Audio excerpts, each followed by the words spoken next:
Yeah, thank you, madam. Thank you for the kind introduction. So I'll share my screen.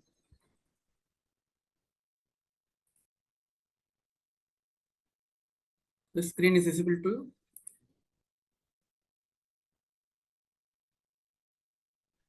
I'm actually stopping mine, sir, so that you can do it. No. Yeah. Are you able to see my screen? Yes, sir. Okay. Okay. Yes, sir. Yes, sir. Yes, sir. So good evening to you. Tell me, sir.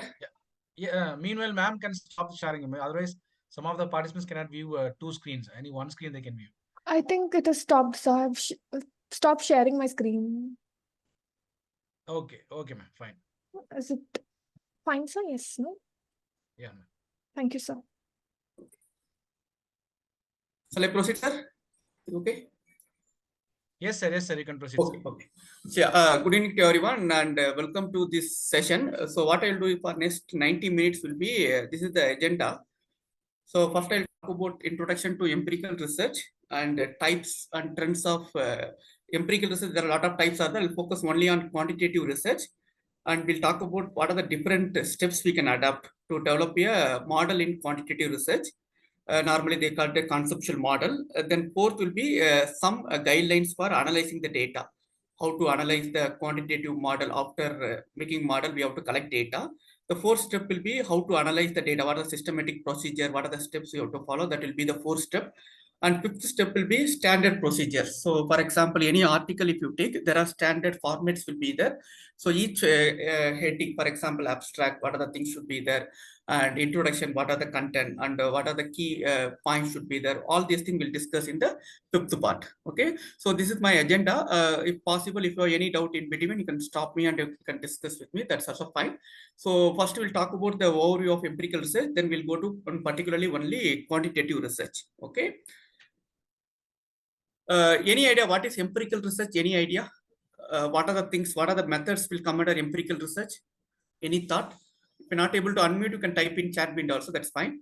What are the methods? There are different methods will be there. What are the different methods come under empirical research? Any idea what is non-empirical research? Any thought? Participant, if you're okay, you can unmute or you can type it in chat window. That is fine.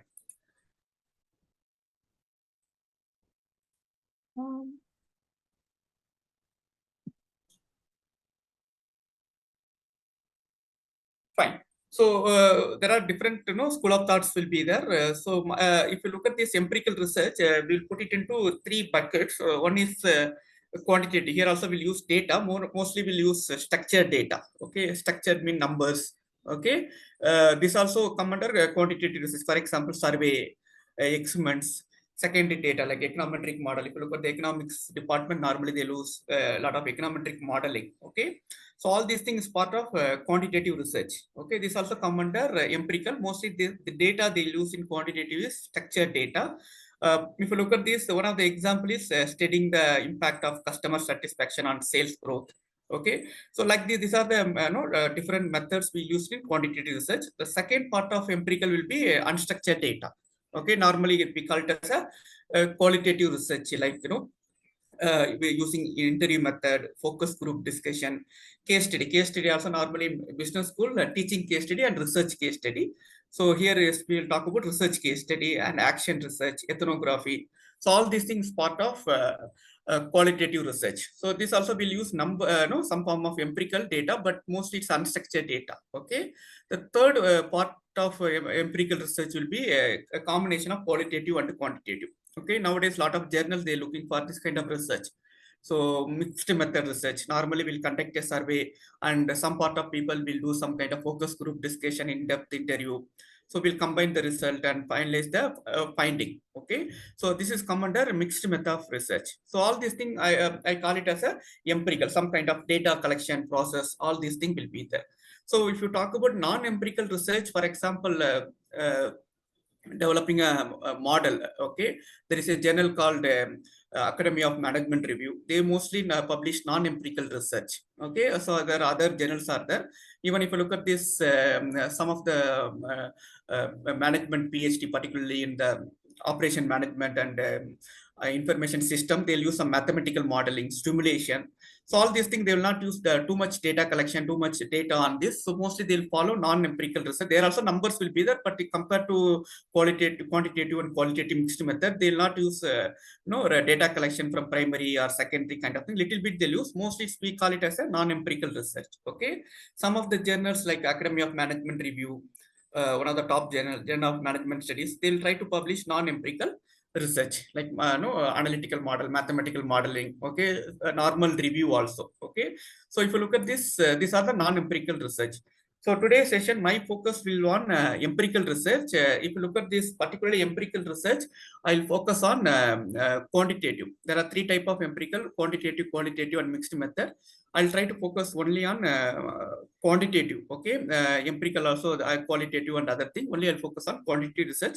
So only I'll try to focus on these three types. Okay, cross-sectional survey research, experiment research, and secondary data research. Okay, so in this I'll try to focus more on cross-sectional survey-based research. Most of the marketing, HR and other thing, normally we'll use this one. There are experiment and secondary data also possible. So I'll try to focus on this, the first one. Survey research. Okay, please remember there are empirical, there are non-empirical will be there, empirical, qualitative, quantitative, and mixed method. Again, the quantitative, there are other methods also available, but I'll try to focus on these three: cross-sectional survey, experiment, and secondary. Particularly focus more on cross-sectional survey research. Okay, so first we'll talk about some cross-sectional. What are the trends? Normally, if you look at this, most of the MBA students and most of the PhD also, there are survey-based research will be there. We'll talk about what are the trends and other thing. Then I will go to the in-depth how to develop the model, how to analyze the data, and how to structure the paper. We'll discuss in the second part of the presentation. Okay, the first part I'll focus on all the three types. Okay, what are the methods are there, what are the trends are there, we'll discuss. Then we'll go to the writing part. So cross-sectional, there are two types, single cross-sectional, another one is multi cross-sectional. Okay, the survey also we collect a particular time, and also the same person we can collect multiple times also. For example, these are the topic, survey on consumer preference for organic food. If you are only one time, if you are getting a single cross, and if you study on employee job satisfaction for last 5 years. So there will be multiple times we'll collect. Okay, that's also we can use multiple cross-sectional data. So if you look at this, the trends currently, this is the process, right? Defining the first, normally we'll take some objective, then we'll design the question. The designing the question normally will take some theoretical base and we'll develop the question. Then we'll decide the sample size. Then we'll a pilot study will do 4 steps. Then fifth step will be survey, collecting the data. Then after collection of data, we'll clean the data. Then we'll analyze the data using SPSS and other software. Then finally, we'll report for the either in the thesis or publication point of view. So normally we'll follow this 8 step in the cross-sectional survey-based research. Okay. So if you look at the trends currently, if you look at this, there are some tools are available. One of the tool is AI-powered survey. So currently, normally we'll use Google form or normal what is this printed questionnaire. So currently, there are a lot of tools are available like Surveys Pro, Typeform with AI tool. So these are the tools are available. We can use some AI powered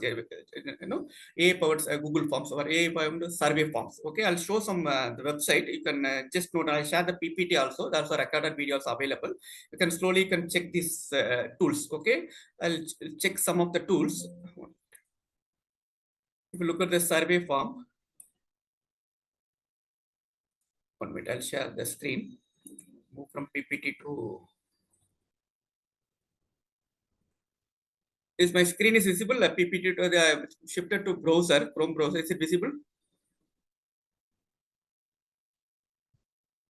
Please confirm. Are able to see the?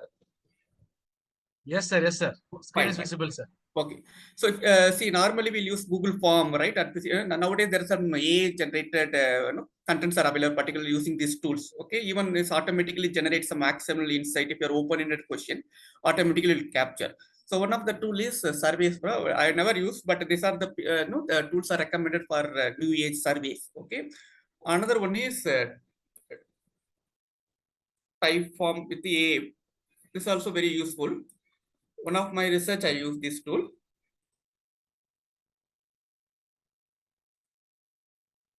Compared to normal Google form, if possible, you try to use this one. We will have added advantage apart from normal Google forms in terms of data collection. Okay, so these are the first trend in cross-sectional survey-based research.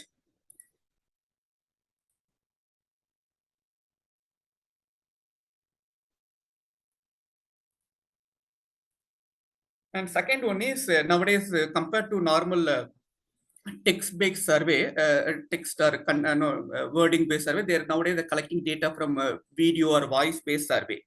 Okay, so there are a lot of marketing research. They're analyzing customer feedback through video or voice-based survey. Normally, if it is questionnaire, means structured content will be there. The voice and video, the unstructured other things also we can capture. Okay, that kind of survey people are doing. For example, these are some of the tools we can use it for. Voice or video based survey. The previous one is text, but AI content or AI tools are available. Second, this is not text based survey. It is based on the voice or video. So we can collect some in-depth content of particular research problem. All these things can go with the voice or video based survey. For example, these are some of the tool. I'll just show you some of the tool. Anyway, you can free time, please try to check all these tools. I'll share my screen.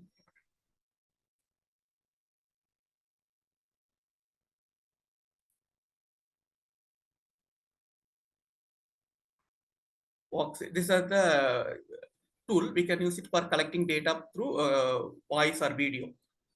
So try to explore. There are a lot of videos and other things around the YouTube. In the website also available how to do it.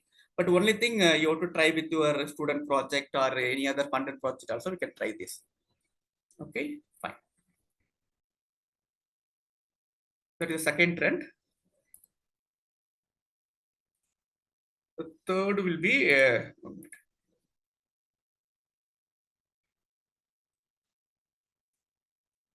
third will be adaptive or dynamic survey. So again, there is a AI power. It based on the response from the previous question, automatically the new question will be created. It's a dynamic survey. For example, job satisfaction survey dynamically adjusts based on the employee seniority. So the same questionnaire will not be available for all the employees based on the initial question, whether gender or what is their age, what is their seniority, what kind of qualification. Accordingly, the question will be generated. But we have to give some kind of prompt or some instruction to this tool, so that automatically will customize the questionnaire based on the some initial questions. Okay, based on the age, gender, and other thing. Okay, so that is called adaptive or dynamic survey. Okay, so normal survey is structured. Whatever people is male or female, any gender, this question will be same. But this kind of survey is adjust based on the initial question. So, but even though it will adjust, but you have to give some instruction for the tool, the survey tool. For example, Qualtrics, XM, Survey Monkey, Genius. Okay, these are some of the tool. Even the Google Form also, there is one add-in called Logic Jumps. So this also we can add it in the Google Form. It will adjust based on the initial question. Okay, so I'll show one example, then we'll take it forward. I'll take this Survey Monkey Genius.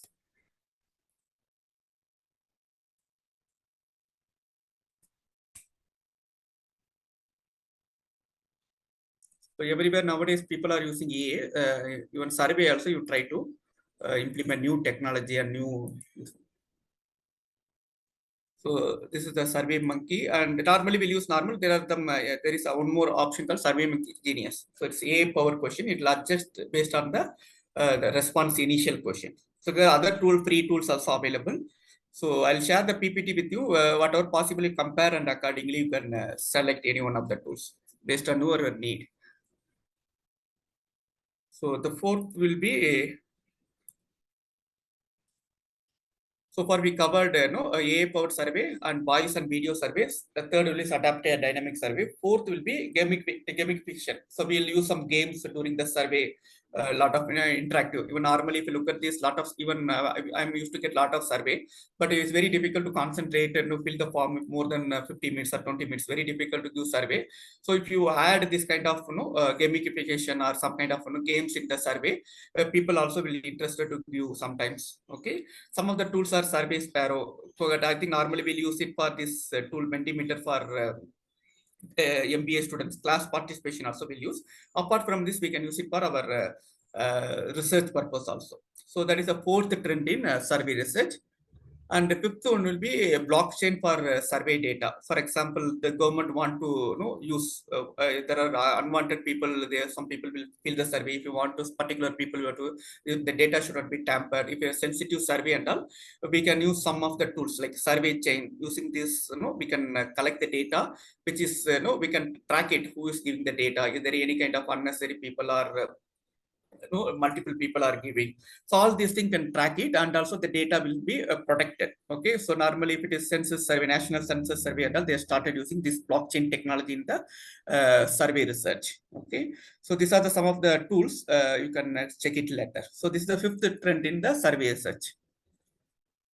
The sixth one will be real-time data. Okay, not questionnaire. Now we can use this kind of technology, wearable IoT device to the respondent, or we can give the this kind of technology in their use in form of smart watches or other devices. From that also we can collect data from real time. Okay, that is another trend is going on compared to normal survey or questionnaire. We can use this kind of smart watches and other IoT devices, and we can collect the data. Okay, so these are the some of the tools: Google Fit, Apple Health, the Grameen Connect. Okay, these are the some of the tools. This is a tentative list, but there are other tools. It will vary also. Some other tools also will be coming in the future. So these are the some of the tools are available, and this also nowadays top journal they're looking for this kind of data compared to survey. If you are if you are using the real-time data or the real sensor data will be highly valuable in the top journals. Okay, so this is the sixth trend in the survey research. And the seventh one is sentiment analysis. So if you have any open-ended questionnaire, automatically the data will be analyzed. Even if you look at the survey, we have one question in the end of the survey.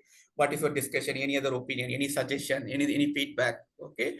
So if you have that kind of question, there are some tools are available. We can analyze through the text analytics or some word cloud. Lot of thematic analysis that also possible. So normally survey will be structured. Some survey will have open-ended question. So that data also we can analyze this kind of tool like NBO, IBM Watson natural languaging process. Normally there are different tools are available in the qualitative research. Methods are available like thematic analysis, simple like word cloud, some topic modeling. Lot of things are available. So that also possible in the survey research using these tools. Okay. And eighth will be a social media based survey and a poll. There are, if you look at this, if you want to collect in the social media, there are Instagram, LinkedIn polls are tools are available. Facebook survey page will be available. Twitter also there is X poll will be available. Google form we can send it through WhatsApp. So nowadays the people we are collecting through the if we are doing any research related to social media, there are some tools are available for us social media. Okay, so we can go to this Facebook survey or Instagram link polls. Also, we can create some survey and you can collect real time. So compared to Google Forms, we have to share it with the known people. Sometimes if you want to share with the global audience, we don't have contact for them. So normally we can, if we are using this kind of social media tools, that also we can connect with multiple audience, unknown audience. Also we can connect and we can collect the data. So this is the eighth trend. Okay, so these are the 8 trends related to survey research. First one is AI powered survey. Second one is voice and video survey. Third will be adaptive or dynamic survey. Fourth will be gamification or in the survey. And fifth will be blockchain in that survey data for the data security.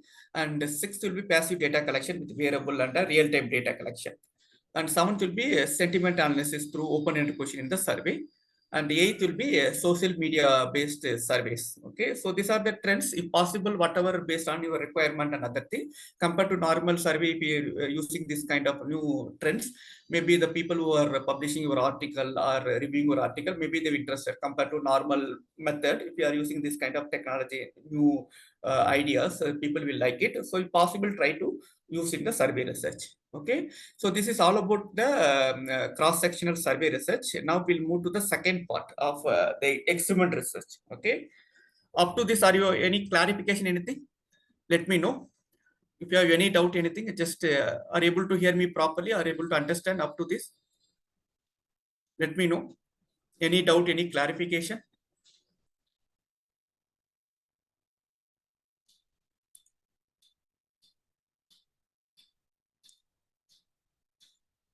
Is it okay? Are able to understand? Either you confirm in your chat window or you can unmute also fine. Sir, the participant can able to unmute their mic or just they can listen? Yeah, okay, sir. Thank you, clear. So any problem, let me know so that I can stop and I'll clarify. Okay. So I'll continue. Yeah, if it is physical section, I can see your face and I can understand whether you are able to understand the content or not. But online, at least you have to respond a little bit, you have to confirm so that I can proceed further. Fine. So what we have discussed so far is the cross-sectional survey and what are the trends are available and what is the process. Just a process. I'll talk about all these things in the in-depth in the third, fifth, and sixth part of the presentation. The second part will be experiment research. Okay.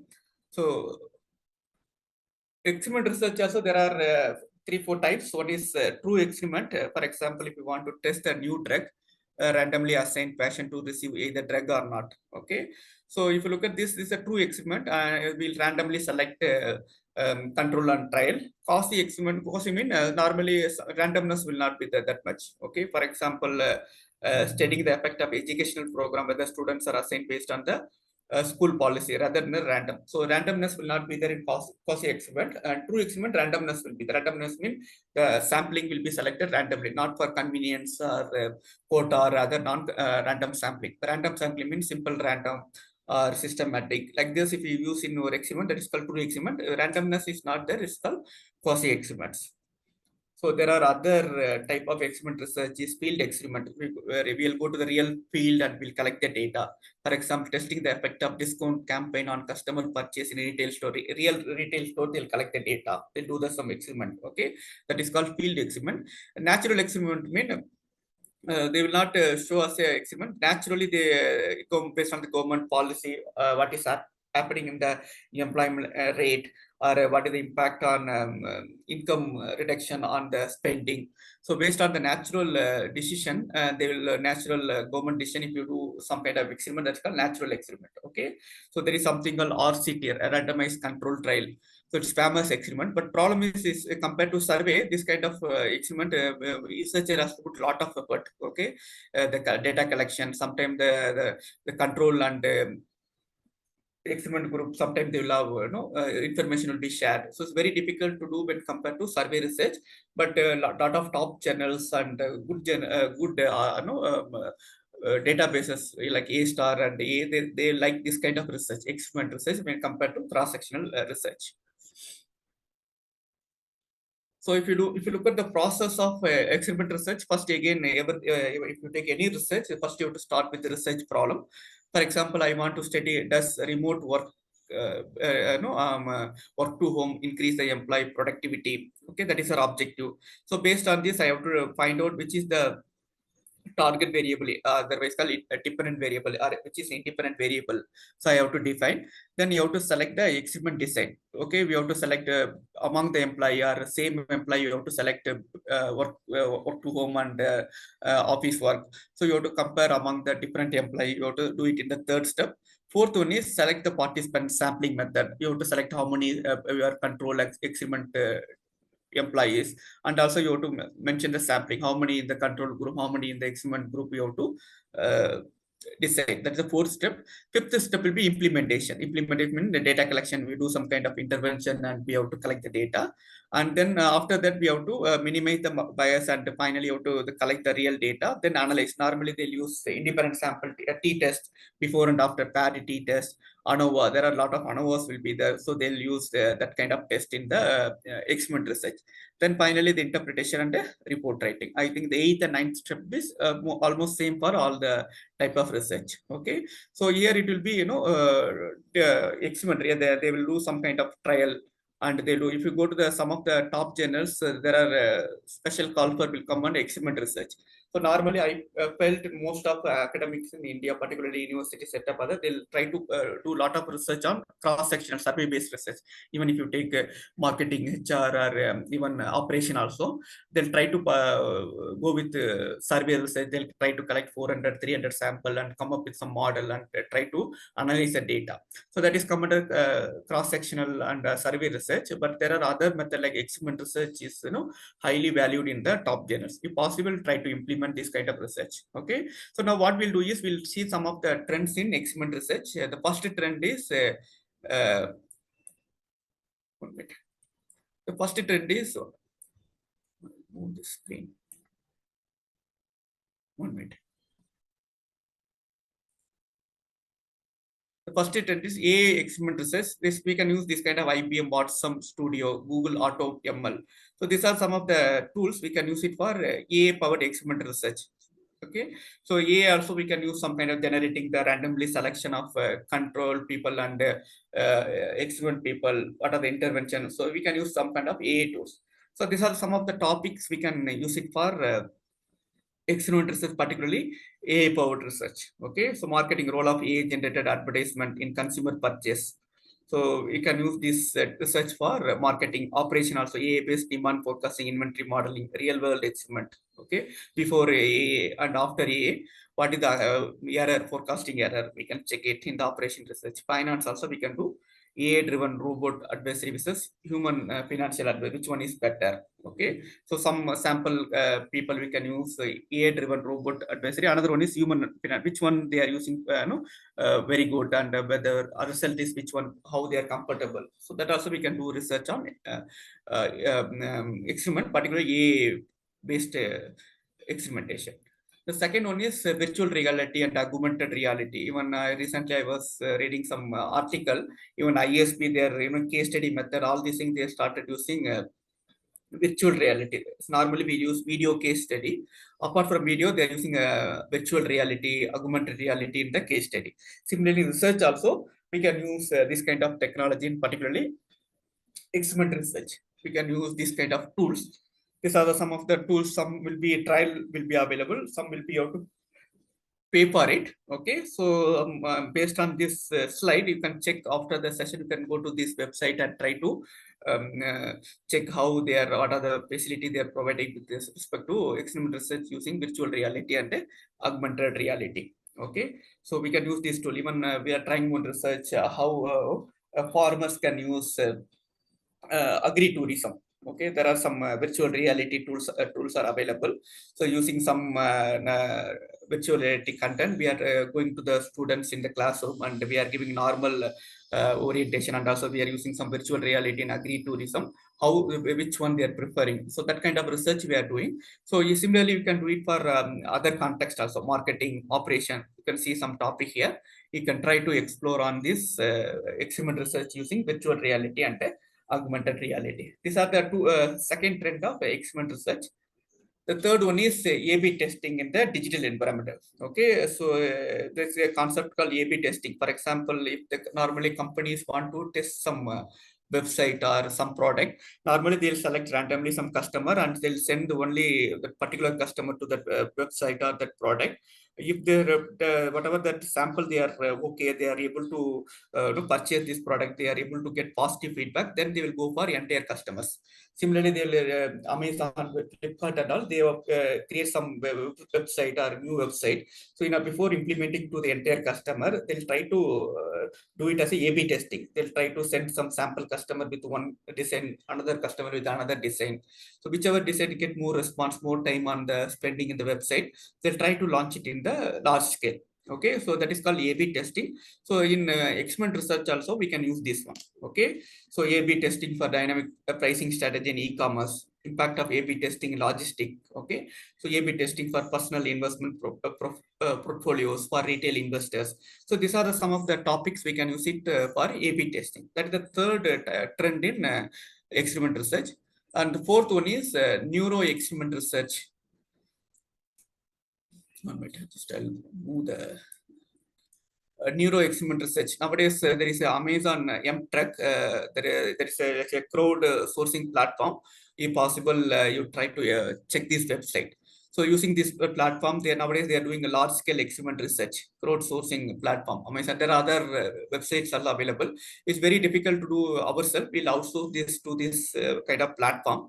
So they will do this experiment research, and they will take small commission for doing that experiment research, and they share the data with you. So a lot of top companies are using this platform, Amazon Mechanical Truck, M-Truck, for crowd uh, uh, behavioral experiment research. There are other websites are available, but I'll recommend this first one, Amazon M-Truck. You check after this session, you just check this website. So this also we can use it for experiment research. So these are some of the topics related to marketing, finance, and operation. The next one will be this is 5 trend in experiment research. A powered experiment research. Second one, virtual reality and augmented reality experiment research. Third one is A/B testing. Fourth one is neuro experiment research. And fifth one is crowdsourcing experimental research. So these are some of the trend in experimental research. So if possible, you try to implement any of this method through your MBA project or any small project research work. Also, you can take it from this experiment research. So this is all about experiment research. We cover the two type. One is cross-sectional survey, and we discuss some of the 8 trends. And we have completed second one, experiment research, and also we saw some 5 trends in experiment research. Now we'll go to the secondary data research. Particularly, there are econometric modelings are available. There are some data base will be available. But this CMI, Bloomberg, data stream, some of the standard database will be available. So mostly it's like a finance they'll use, but even though it's finance data, nowadays people are using operation management, even marketing also they're using. We'll discuss in the third part of quantitative, that is secondary database research. Okay, so up to this, are you okay? Any doubt, any clarification? Is it okay? Just confirm. Any doubt, anything? Are you able to understand? If you have any doubt, let me know. So yeah, okay, so far clear. Oh, fine, thank you.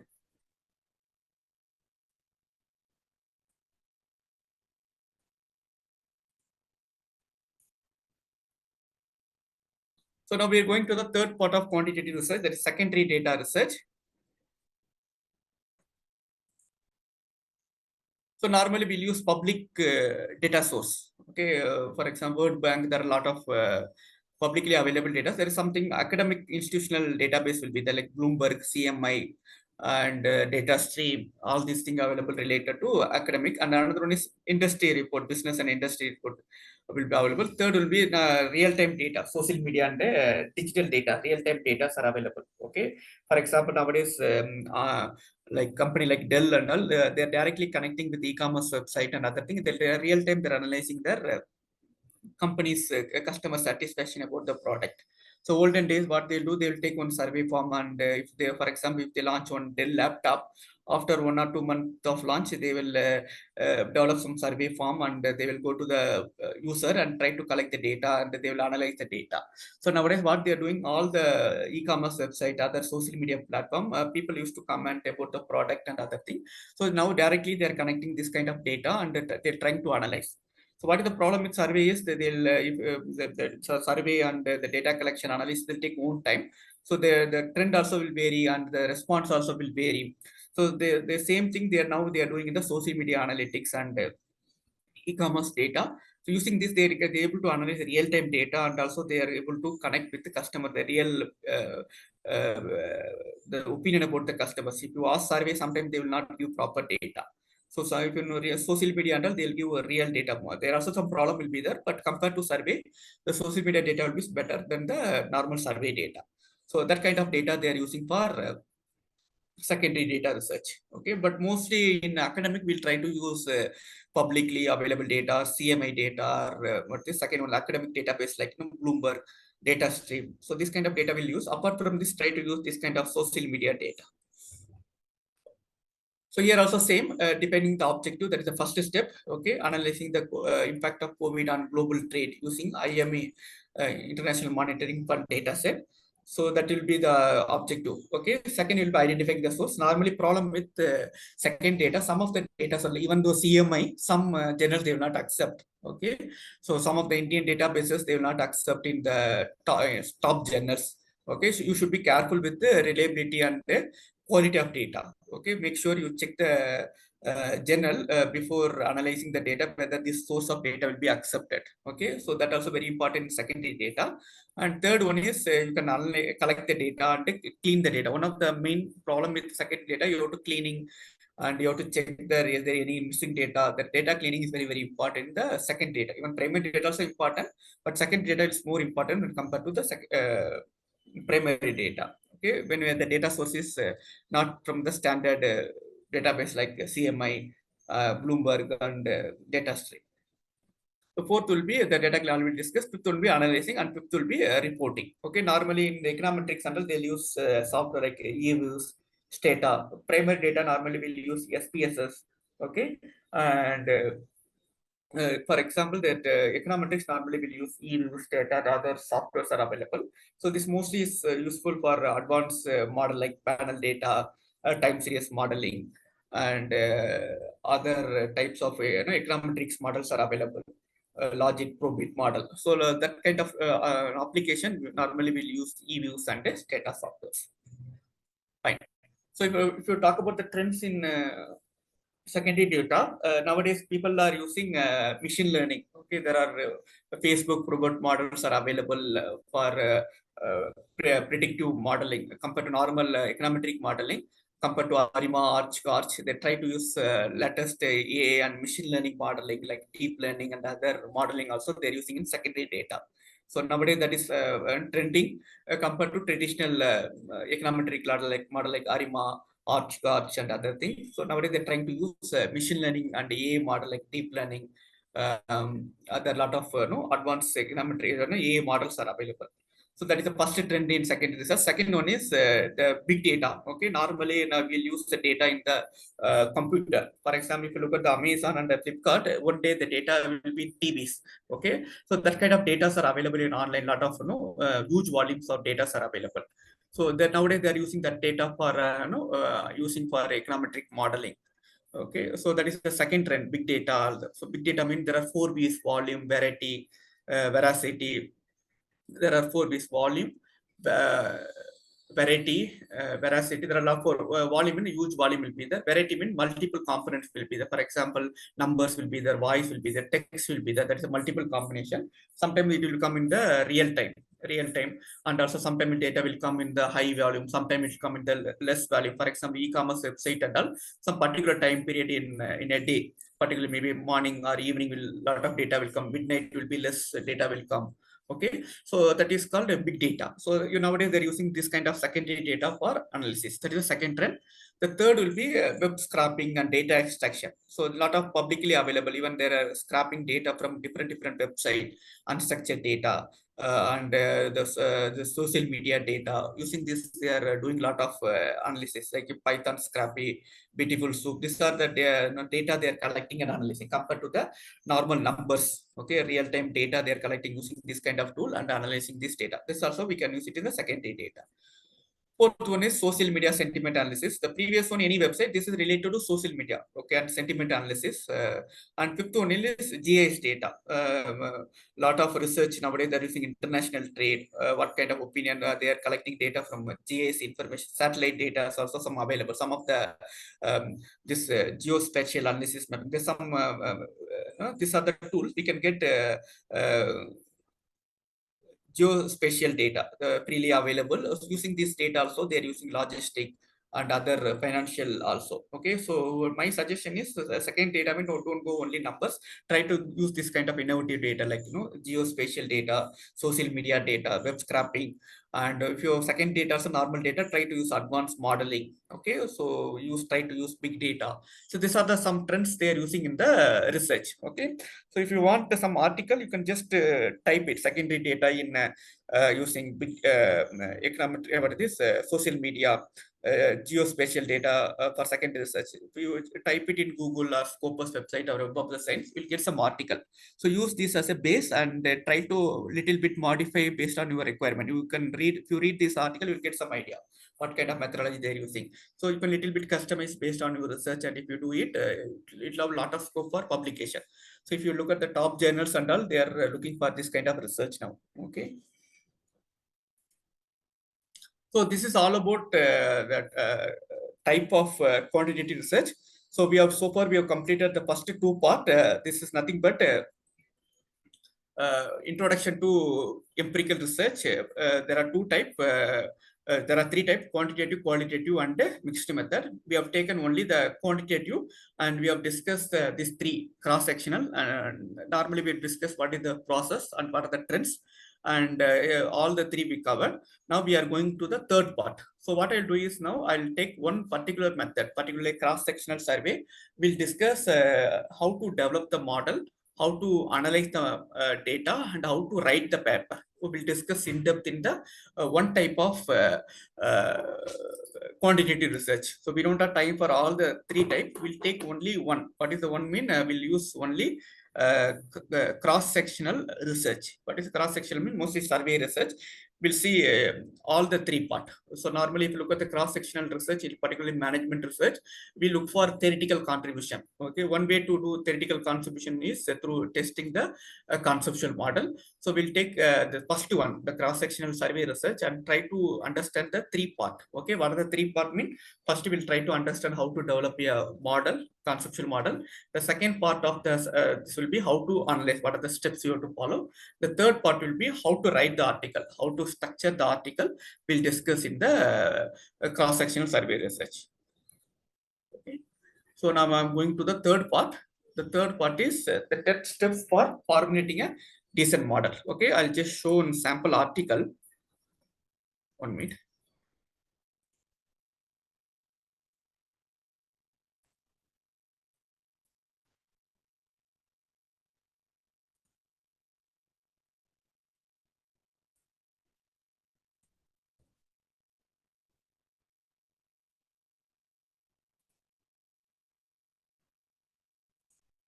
Yeah, are you able to see the article?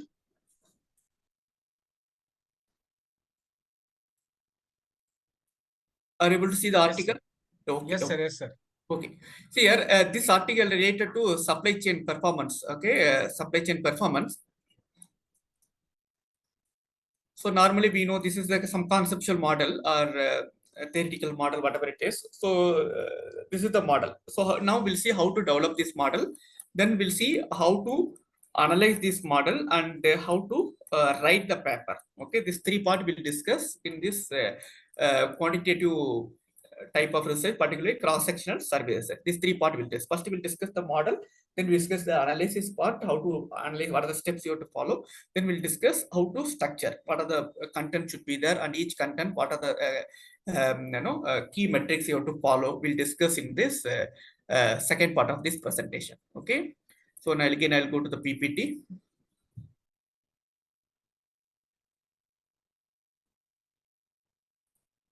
Okay. So first will be the how to develop the model. The first one will be this is the first step you have to follow. First, before developing this, what is the conceptual model? The diagram. What are the diagram? That is called conceptual model. What are the independent variable? What is the dependent variable? How the relationship? Okay, that is called conceptual model. Before developing the conceptual model, first you have to identify and define your dependent variable, target variable. For my this research is performance, supply chain performance or organizational performance. That is our target variable. Okay. Similarly, research also employee satisfaction, customer loyalty. That is our target variable. Okay. So that you have to define why you have to study this the target variable. Why you have to study in the supply chain context or the technology context, the phenomena. Okay, which area? Okay, for example, how the technology is impacting the students' learning. Okay, in the school education, the school education will be the phenomena. Okay, like this, you have to first define the target variable, and this should be outcome of your phenomena. Okay, that how is impacting the phenomena. Here is a school education or manufacturing industry. So like that, you have to take some setting and you have to check why you have to study this. You have to write some one paragraph or one line. Okay, so that will be the base for your research question. Okay, so always you start with your target variable. That is the important for your research. A target variable may be the customer loyalty in marketing, maybe in OBHR will be the employee satisfaction, in the supply chain or the performance, okay, or particularly the organizational performance or supply chain performance. So that will be why you have to study in the new context. So that you have to define the first step before developing a conceptual model. What is conceptual model? Means the diagram. Okay. The second step will be figure out why explaining and predicting this DV. DV means the target variable or different variable. Okay, maybe supply chain performance is steady. So why should we care? Why you have to study this performance? You have to write some 1 or 2 line. Okay, based on some whom will be make it difference. So from this research result, who are all get benefited? Maybe researcher, policy maker, manager. So that kind of wordings you have to write it in this second part. What can be the possible contribution to the knowledge, how it is contribute to the new knowledge. If you test this model, any new theory will be extended, or theory will be developed, or just testing the theory, or new variable we are testing. So all these things you have to write it in this second part. Okay, so if you have the proper answer in the second question, we can go to the third question. If you're not able to convince anything, you have to again go to this one. You have to change the variable, some other context you have to add it. Okay, already this supply chain performance already covered in Indian, lot of research has done. Maybe you have to test it in some other sector, like agriculture or some other sector. Like this, you have to change it. Okay, the first will be the identify your different variable, identify your phenomena where you are going to study, and figure out why you are explaining what is this. If you predict this, if you're explaining this relationship, who will be benefited. If you have good knowledge about this, then you can go for the third step. If you don't have this, and again you have to change the context, again you have to change the variables, and accordingly you have to do it. Okay, so once you have cleared the second step, then you can go for the research question. Exactly, the focus of the research, you try to 1 or 2 research question. Okay, and scoping the research, scoping the whether we are going to study in the entire India or particular area, or in the particular area also it's focusing on particular sector, school education, higher education. So our unit of analysis, either in school education is the student or each one, and even customer also, either it's purchased already existing customer. All these things to identify in the third part, unit of analysis. Okay. The fourth will be, is there any existing theories are available? So for example, if you are developing the supply chain performance, there are a lot of theories are available. So you have to identify, is there any theories are available in the your study? Okay, if it is not available, maybe you have to maybe you have to go for, sometimes they'll go for explored research also compared to what is this survey research.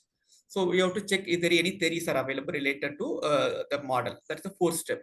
The fifth step will be, what are the independent variable. Based on the theory itself, we can find. So first you have to identify the different variable, then you have to identify the theory. Based on the theory, you can identify the independent variable. Okay, so independent, maybe for my research it was supply chain practice, supply chain competency. So like this, for example, customer satisfaction will be based on the work environment, lot of independent variable. So you can't use your own independent variable. You have to, based on some theory, you have to select the variable. Okay, that is the fifth step. The sixth step will be, is there any mediating variable? Okay, customer satisfaction directly not influenced by the quality, maybe some other delivery time will influence. So like this mediating variable also you have to check it. The seventh will be the, is there any moderating variable, like gender? So everything based on the literature review. Okay, literature review and the logic you have to follow. Okay, that is the seventh step. Eighth step will be, is there any controlling variable? Control variable will be, it's not mediating, or but it's some other variable. It is not related to IB and DV. What is IB? Independent variable and different variable. IB may be, for my research, supply chain practice is an independent variable. Supply chain performance is a different variable. Okay. Apart from this mediating or moderating, any other variables are there. Okay. Maybe that is called control variable. Okay. It's not related directly, not interest of your study. Ninth will be identifying the population, which area you are going to do, and whether the population you have assessed. Okay, so why this population appropriate for this sample? For example, if you want to study the supply chain performance and organizational performance, why you are going for manufacturing? In manufacturing also, all manufacturing are automobile or only steel factory. So what is your population, and why you are selecting the population for your study? So all these things you have to take care of in the ninth step. So whatever possible to write 1 or 2 lines, so that you will have get better clarity when you are completing your final paper. Okay, The 10th step will be based on this above all these things. We can come up with this model. What is this model? This is called normally they call a theoretical model or something called a conceptual model. Okay, so this is the process you have to develop this model. So normally we'll take it from the previous research. Okay, we'll take some previous research, whatever the model they've used, we also will try to adapt the same model. That is very simple process, but problem is it's very difficult to structure why you are studying. So main point in any research is why you are studying, what is the statement of problem, what is the importance of this. So if you adapt this 10 step, you will have better understanding about this model, why you are studying, or what are the models. So you'll have better clarity. Okay. So my suggestion is before developing any conceptual model, you try to use this 10 step. What is this 10 step? This 10 step. Okay, I'll share the PPT. You can use this 10 step for your developing the concept. First one is defining the different variables. Second one will be why you have to study the different variable. What are the logic you have to follow? Third will be developing some research questions, scoping the research. Fourth will be checking your theoretical base for that model. And based on this, you can find out the independent.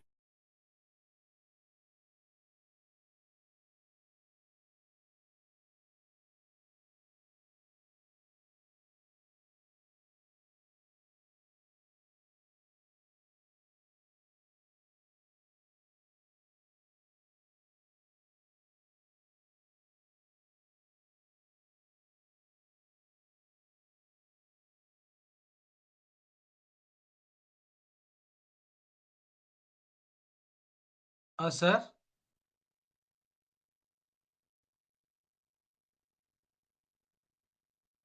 Hello, sir. Are you there?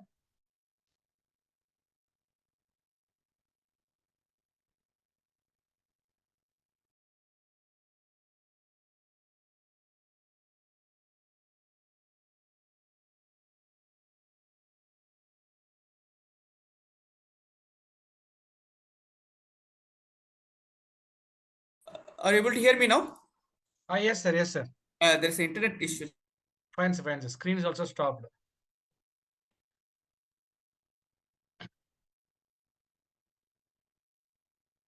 So the point here is before going the conceptual model, very easy to adapt from the previous research. But if you follow this 10 step before developing your conceptual model, you'll have better clarity about your motivation, logic, all these things. Okay. So my suggestion is before going to this concept, try to use this 10 steps. Okay. Once you have this 10 step, we'll have model. Based on the model, we'll develop the questionnaire and we'll collect some data through survey, either from physical or Google form. We'll collect the data. Okay. Once you collect the data, now I'll talk about some guidelines how to analyze this data. Okay. For example, once you have this 10 step, and each the model, each arrow will be hypothesis. Okay, assumption. So once you have this assumption, and after collecting the data, first you have to talk about once you collected in data in form of Google sheet. If you have Google sheet, you can able to download from CSV file or Excel file. So when the data is ready, before going to the sim or any kind of modeling, first you have to take care of case screening. Case screening mean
Again, I'll share the screen.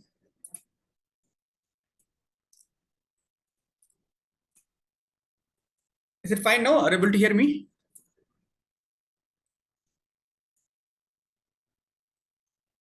Just disconnect just Yes, for sir. 2 Is it minutes. audible? Okay, fine. So I just continue with the previous example of once you develop the conceptual model, after concept normally we'll develop the questionnaire and we'll collect the data.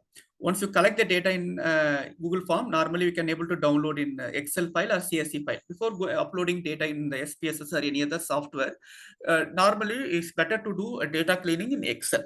Okay, particularly the case screening and variables. The case screening mean, for example, if you look at the data, normally this is the structure of the table.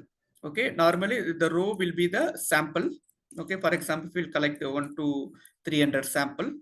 Okay, the column will be our variables. Okay, column will be the variables. Normally it will start with gender, education, and different 5-point scale questions. All these things will be there. Okay, so before going to the any kind of model testing or advanced data analysis, first you have to start with the missing data. If you look at this, there is any each row, is there any missing data is there? So normally is missing data is 5 to 10% is okay. For example, if you are asking 100 question for one respondent, if the particular respondent not able to answer 5 question, 10 question is okay.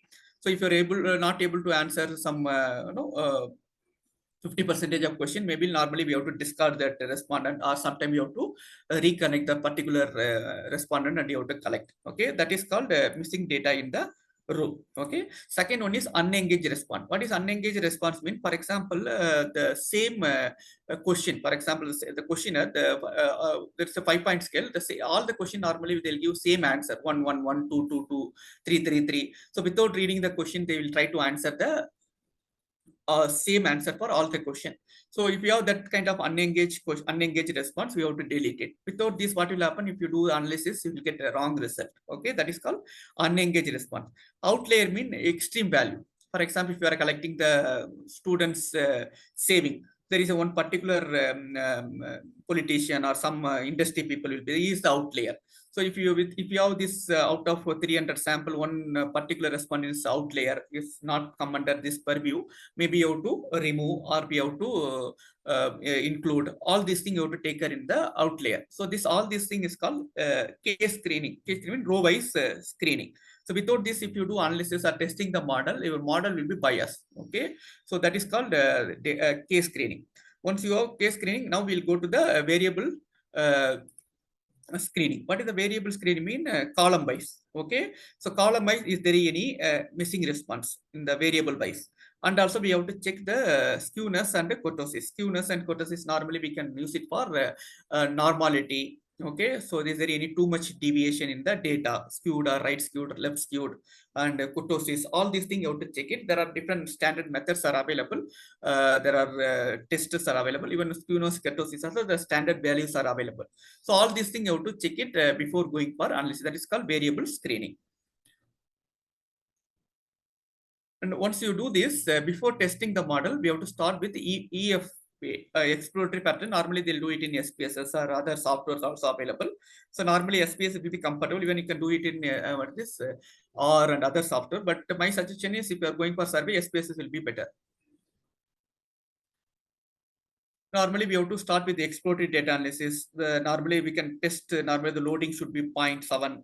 Okay, so you have to check the discriminant and the reliability. There are a lot of methods are available in exploratory test itself. So you have to test it before going for confirmatory analysis. We can use exploratory factor analysis to check the overall model. Okay, once you have a good answer, then you can go for CFI, confirmatory analysis. Here we have to use this method. So normally that nowadays lot of journals are looking for common method biases. Okay, and invariance test. Okay, this kind of test they are looking. Simply if you use only normal CFI is fine. Apart from this, if you use this test, invariance test and common method bias, that will be fine. Okay, so this session is not focusing on data analysis, just to overview of how to write the empirical research paper, particularly quantitative paper using survey research. So I'm not teaching you the how to do all these things, but you can note down this process. You can after this session, you can take this slide or keep it with you. Whenever you do this, you keep it as a checklist. So whether you completed this accordingly, if you complete the entire process, your data analysis of better quality, and when you publish in paper also, when you write it paper also, it will have better possibility to publish in good journals. So you have to talk about the final model, and you have to impute the data. For example, the next process of confirmatory analysis will be the same path analysis. So normally they'll go test this linearity, multicollinearity, homoscedasticity, all these things. So for that, normally they'll go for imputation. There is one method called imputation. They'll convert entire model into one column. Okay, for example, if a customer satisfaction, there are 5 to 10 questions will be there. So if you use imputation, that 10 question become one column, one data point. So using that, we can check the linearity, multicollinearity, and homoscedasticity. So in the structural model also, we can test the mediation, okay, using different tests like Sobel tests, interaction tests, and multi-group moderation. So these are the different conceptual model test once you do the confirmative analysis. Okay, you keep it as a checklist. If possible, whatever possible, you can try to do it. Okay, after that you can write the report. So there is something called APA style. Whatever the report you are making, that's APA style guides are available. Using this, you have to prepare the table and other thing. Don't take the report as it is from the software. The software report will have different format. Even nowadays, the SPSS and other software, there is an option to generate APA style also. So a lot of article, they want some customization you have to do in the table. You can't paste as it is from the software. You have to do some customization. So that is the report table formatting. Okay, once you have this one, then we can go for writing the paper. Okay, so I'll just recap. So far we have completed the two part of quantitative paper writing. The first part is how to develop the conceptual model. So how many steps you have to follow? 10 steps. Okay, even though we can adapt from the previous one, if you follow this 10 step, you'll have better clarity about the topic. Okay, once you have this 10 step, and based on this you develop the conceptual model, then we normally will collect the data through normally if you look at this sum model, normally they'll collect more data. Okay, for example 300, but don't go more than 300 400. You will get all the hypothesis will be significant. So you should not go too much also, too less also. Normally if you too less, normally there is something called a smart TLS, covariance based, variance based, they'll use that software. Another software called variance, some Amos, Israels are available, they'll use that kind of software. Okay, so once you have this conceptual model and data is ready, before writing the paper, you have to do some data analysis. Okay, so here also we will follow this. What are the steps? Case screening, that is called row wise screening. Second one is column wise screening, then exploratory data analysis, then confirmatory factor analysis, then structural models. In structural model, we have to do moderation, mediation, all these things. Okay, once you have output, before taking to output in the paper writing, you have to format based on the some state. Mostly they'll use APA state formatting of the table. Okay, after that, now we are going to the third part. Now we have to write the article. Okay, structure the article. In this, we have 10 steps. Okay, not 10, multiple steps will be there. Normally, we start with the title. So normally we have to put the title with catchy and accurate. Normally don't put a study on impact of job satisfaction or on what is automobile in Andhra Pradesh or Tamil Nadu. Don't put the studies. Make it very simple, attractive. So for this, you refer some top journals how they are writing the title. So the title is like a movie. How if you look at the movie, there should be attractive title. Similarly, with the title also, don't put too much content. So type simple and attractive. That is the requirement for the title. Okay. Second one is abstract. Abstract should be 152 to 250 words. So now there is a different formats will be there. There is a Emerald format will be there. Emerald also will give structure. So what are the things should be there in the abstract? So that is also you can follow, or if you don't follow Emerald abstract, Emerald format, you can try to use this 4 to 5 criteria in this abstract. Okay, roughly one sentence for each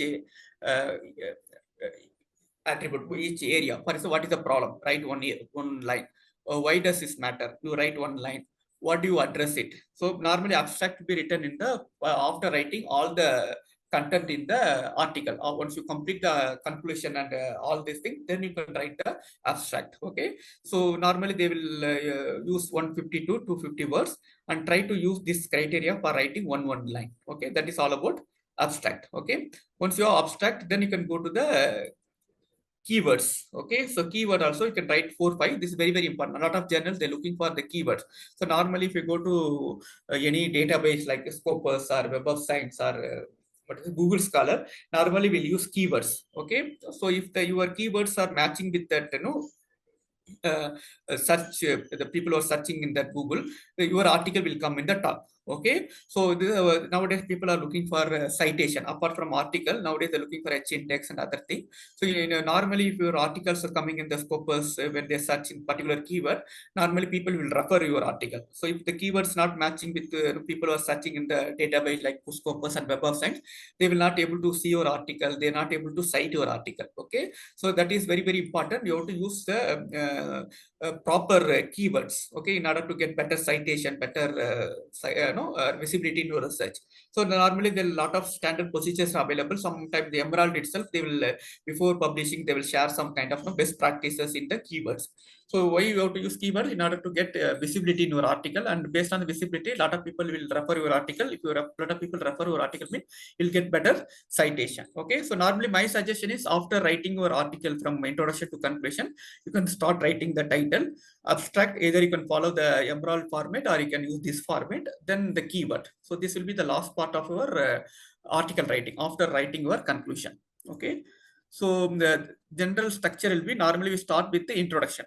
So introduction should be 2 to 4 pages. Okay, these are the things should be there in the abstract. Okay, what are the things?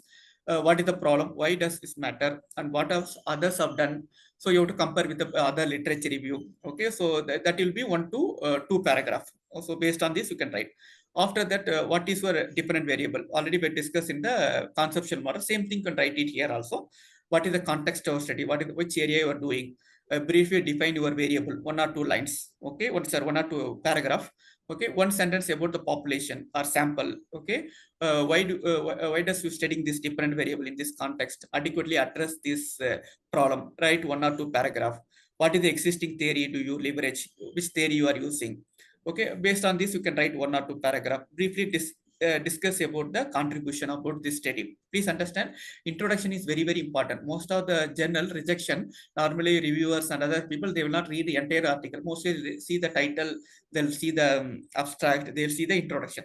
So this is very important. Introduction is very important for acceptance. Okay, so if you have any problem with the introduction, normally they will do the desk rejection, they will not send for the review. So if you follow this structure in your introduction, you will have better chance that you, at least your paper move from the desk to the review part. Okay, and end of this introduction, you write the chapterization, and then maybe they cut the organization. What are the things are there in methodology? What are the things are there in literature review? Let's just one paragraph about the organization of paper. Normally in thesis we call it as a chapterization. So these are the things should be there in introduction. Maybe you have to restrict to don't write 10 pages for introduction. Maximum 4 pages, minimum 2 pages. Okay, so you have to write it in the introduction section. After introduction, you have to do the literature review. So literature review also don't go more than 3 pages. Okay, so minimum 1 and maximum 3 pages. So here also these are the areas you have to follow. Okay, what are the area? Fully define your different variable operational definition. Summarize how it is being studied in the existing literature. Maybe you can write one table or comparison. Okay, so if you are basing some model, what are the theories are there? What are the theories are not done? So maybe you can write some 1 pages on this one. Okay, so if you're not basing your theory, what is your contribution? So you can write like this. Explaining other constructive suspect will be predicting the different variable. Inclusion of construct with good logic. So these are the things you have to take care in the literature review. Briefly discuss about controlling variable, mediating variable, all these things. So maybe you can focus on 1 to 3 pages on literature review. So after that, there is something called theoretical. Sometimes they will use literature review and theory development. You can combine also. Sometimes if you want, you can keep it as a 2 section, literature review and theory section. So here you have to talk about the hypothesis. You have to talk about the conceptual model, all these things. So maybe 1 page or half page also fine. So then sometimes they'll combine theory section and literature review section combined together. Okay, the first one will be introduction, second will be literature review and theory section. Okay. And the third part will be research methodology. Sometimes they call research methodology or methods, whatever it is, you can call it. So here you have to talk about, there is no restriction in the paper, but make it brief, maybe 3 pages or 4 pages will be fine. So what is the study design? Okay, how you done pilot study, how you conducted the survey. Okay, so what are those sample? Okay, what are the descriptive, what are the different tools are used? Okay, how many response you collected, how many people you contacted, how many people you got the data. So nowadays, a lot of, particularly Tyler and Francis kind of journals and some of the database, they're looking for IBR, institutional review board permission and other thing. So if you want, you can write one line on this context also. Okay, apart from this, what kind of software used. Okay, so all these things you write it in the methodology section. What kind of research you are doing, either is descriptive research or causal research. So all these things you can write it in the method section. Normally we call it as research methodology, or sometimes we can mention as a methods also. That will be the third part. First part will be introduction, second part will be which one, literature review and conceptual models. Third part will be research methodology or methods. And fourth part will be result and discussion or data analysis or analysis, whatever you can call it. So here you can talk about the data cleaning process and EFI, CFI model. Sometimes you can same there is a called all journals are looking for common method bias. Whenever you send any article which is analyzed using structural equation model, they're looking for common method biases. So all the report you can use. Here you have to use the APA style. The table should be APA style. American Psychological Association style guide will be available. You have to follow this format in the table. Okay, these are the things you have to cover in the result and result part or analysis part. Okay. So in the report also R square, all these things you have to take care. Next will be the findings. Okay, findings you have to report for each hypothesis, whatever hypothesis you are. Sometimes they can do it based on the objective or research question. So which are the objectives are supported based on the theory? Which are the opposite hypothesis not supported by the theory? So all these things you have to discuss in this part. Okay, and you have to provide the summary of the key findings. So you have to relate with the objective or relate with your hypothesis. So that will be 1 or 2 pages in the finding section. Okay, so don't use too much data. Try to use as much as possible that text or some kind of a literature review support on this. Okay, so mostly here will be a lot of numbers and tables will be there. Here you have to use some kind of text and explanation purpose, little bit on the data point. Okay, and final will be discussion. So here also you have to discuss the story. Why it will be very important, 2 to 5 pages. So normally you have to briefly, what are the key findings, maybe one paragraph, and what are the insight, the key insight will be this way. Sometimes you have to do how this study useful for the policy makers and researchers and maybe managers. Okay, so how this study will be useful, what are, based on this result, how they can use your research in the their policy making or research, further research or managerial insight. So all these things you have to discuss in the discussion part. Apart from this, you can talk about a little bit on the limitation of the study, future scope. So all these things can discuss in the discussion part, maybe 2 to 5 pages. So finally, the conclusion part, it also 1 or 2 pages, summarizing the key finding from the study and primary contribution. What is the contribution from this study? Whether you are extending the theory or testing the theory. Okay, and express your vision. Okay, what is the further scope? How will be affect the world? Normally nowadays they're using the SDG goal, sustainable development goal. Okay, so how your study is contributing to the sustainable development goals. All these things write it for 1 to 2 paragraphs, not page, it's a 1 to 2 paragraph. So you can use this template. Okay, finally the reference, normally the reference, normally they'll use ML, APR, MLS. There are Chicago, a lot of formats are there. It vary to the journal to journal. But my suggestion is try to use some reference management software like Zotero, Mendeley. Whatever the reference you are, keep this so that you can convert one format of reference to the another format within 1 click. Okay, so don't use manual or manual way to arrange your reference. So try to use this kind of software in your entire research so that through 1 click you will get the updation in your reference format. Okay, so another, apart from reference, you can add some appendix, maybe add the questionnaire or big table or interview photos or anything are there. You can add it as an appendix or annexure file. So this is the final one. Okay, so these are the process of writing the quantitative papers. Okay, so my suggestion is title, abstract, and keyword you can complete after the conclusion. Okay, start with the introduction, maybe 2 to 4 pages. Okay, so try to cover whatever possible you try to cover. So introduction is very, very important because as I mentioned, the introduction position is very important. Because of introduction, sometimes they'll reject the paper. Okay, so they will not read the entire article. They will read the abstract, title, and introduction. So if you have a problem with the introduction, there is high chance that you'll, even though the quality of work is good, sometimes they'll reject. And second part will be literature review plus conceptual model also we can add it, or theory section also we can add it. Maybe 1 to 5 pages will be better, including theoretical section. Then methodology session. So what kind of research design, what kind of sample, what kind of pilot study, so what kind of tools you use, what kind of data techniques you use. All these things you can write it in the methodology section. Maybe 1 or 2 pages will be fine. And next will be analysis part. So 1 or 3 pages, what kind of data cleaning you have done. All the things you can report it here. Apart from this, the main tables, the data analysis tables will be there, and picture also will be there. And findings, you have to talk about what are the 1 or 2 pages, what are the hypotheses are supported, not supported, and a little bit one table also you can write it here. Okay, then discussion. So discussion mainly focus on how the research is useful for the different stakeholders, particularly researcher, managers, policy makers, all these things. Okay, and apart from you can add future scope, limitation, all these things in the discussion part. And finally, conclusion, maybe 1 or 2 paragraphs. What is the key contribution? Maybe you can relate with the sustainable development goal or the bigger vision of the India, for example, Make in India, or some government policy, bigger government policy, how it's contributing your research to this government schemes or sustainable development goal. All these things can relate in the conclusion part. Okay, so the reference you have to follow based on the journal format. Mostly APA will be there, but normally they vary to the journal to journal. Now my suggestion, try to use some kind of standard software, like reference management software like Zotero, even Word document itself available, but try to use Mendeley or Zotero will be better. Apart from this, you can add some annexation. So this is the standard structure of the writing a quantitative paper. Okay, is it fine?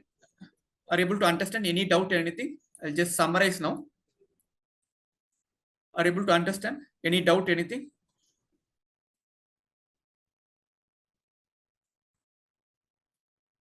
Okay, I'll just summarize. This will take some time for a question answer session. Okay. So today we covered the type of empirical research. So if you look at this empirical research, there are qualitative, quantitative, mixed method, and non-empirical like analytical modeling and review, mathematical modeling. All these things are there. We have taken only empirical research. Empirical research also there are 3 methods. We have taken only the quantitative techniques. Quantitative techniques we have taken only 3 methods. But this cross-sectional, experiment, and secondary data. So in this all the method we have discussed the process, and also we discussed that current trends of this 3 method also we have discussed. After that we have taken the 10 step for formulating a model. Okay, so we have taken one type of quantitative cross-sectional, we have taken that method, and we have discussed how to develop a conceptual model. Okay, so we have discussed some 10 steps. Okay, after that, once you have the model, after we can go for data collection. Once your data collection is over, we can use Excel or some software to data cleaning, like row screening, column screening, outlier, all these things, and also analysis from exploratory factor analysis, then SEM analysis, CFI, and SEM analysis. SEM also their moderation, mediation, all these things we discuss in the some guidelines on data analysis. When the data analysis is ready and the tables are ready in the APA format, then we can go for the standard outline, the structure for quantitative model paper writing. In this, we have discussed the different steps. So initially started with the title, abstract, then keywords. So this 3 will be, we have to complete once you complete the conclusion section. Okay. So normal structure of paper will be, the main structure will be introduction, then literature review and theoretical support of section. Third will be the methodology section, and fourth will be the result and discussion. Maybe you can write it as a separately result and discussion also we can write it separately. And fifth will be the findings and last will be the conclusion. The finally reference and another will be appendix. So try, if possible, try to use this structure. I'll share the PPT and also recorded videos will be available. Whenever you use the this any quantitative model, you try to keep this as a checklist. So if you follow this, your the quality will be good when compared to writing in own format or writing in others format. This is taken from different sources. So you try to implement, it will have good advantage. If you are any student, MBA student or a PhD student, ask them to follow this structure for writing the quantitative paper. Okay, so with this I'll stop here. Any question, any clarification, we can take it. Thank you, sir. Participants are requested to unmute their device and ask the questions to the guest. If you have any question, please ask me so that we can take. If you have anything, also you can post it in the chat box. If you have any queries, please post it in the chat box or unmute your mic and then you can start posting. Unable to mute? A minute, ma'am, I'll check.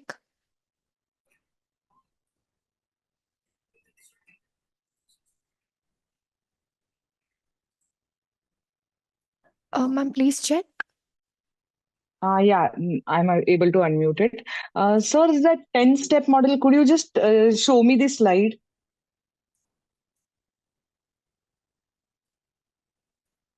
This conceptual model slide, madam? The 10-step model slide. Yes. This part, right?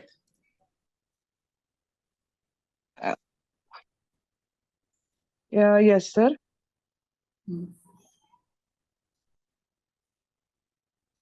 Shall I proceed, madam? Okay. Yes, sir. I'll share the PPT. Yes, sir. Excellent. Yes. Thank you, sir. Wonderful presentation. Thank you very much, sir. Okay. You don't have any question, madam? Just want to see the slide, right? I just wanted to clarify some doubts, but it's cleared with this slide. And once you said share the presentation, it will be good. Thank you, sir, so much. Okay. Thank you. Participants, any other questions? If you have any other questions, you can ask. You can unmute yourself and ask the questions, or you can post it in the chat box. I will be able to read the questions. Yeah, that's also fine. Yeah. You can type it in chat window so that I can read. I can read it.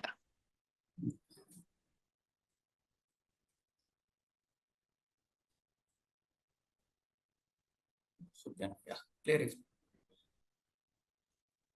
Okay, so I think there's no more questions. Can we end the session, sir? Yes, madam. This is my mail ID and contact. If you have any further clarification, I can happy to help you. Thank you. Thank you.